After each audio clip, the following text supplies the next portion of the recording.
They introduced Scripture through allegory.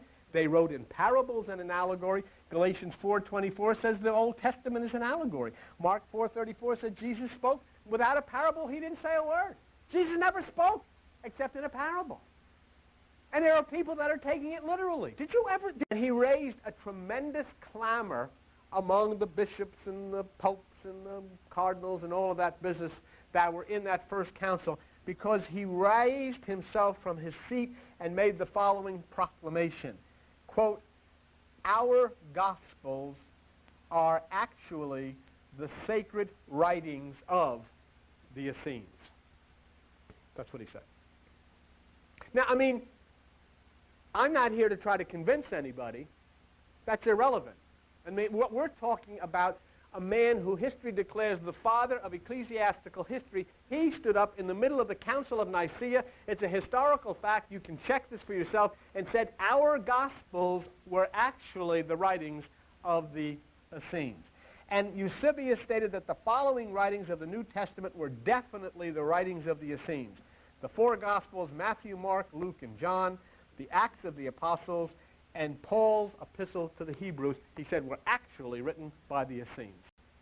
They required every person who would be admitted to their group a commitment to secrecy by taking a very solemn oath and by shaving the hair from the head.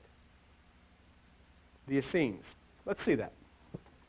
In order to be a member of the Essenes, you took a very solemn oath not to betray the sacred mysteries to the profane. And when you took that oath, you shaved the hair from your head. And the reason for that was you were saying, I will no longer depend on that aspect of my own mind where this growth is from. In other words, hair to them symbolized that which grew out of the carnal mind. 18. Now, what did we say about the Essenes?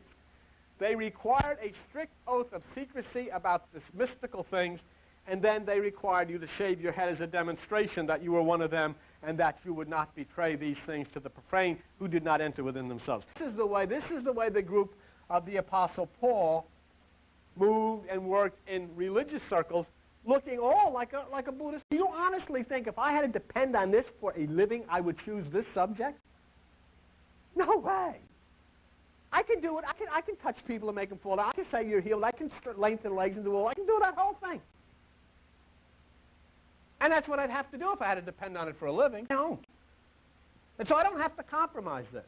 And I'll never compromise it.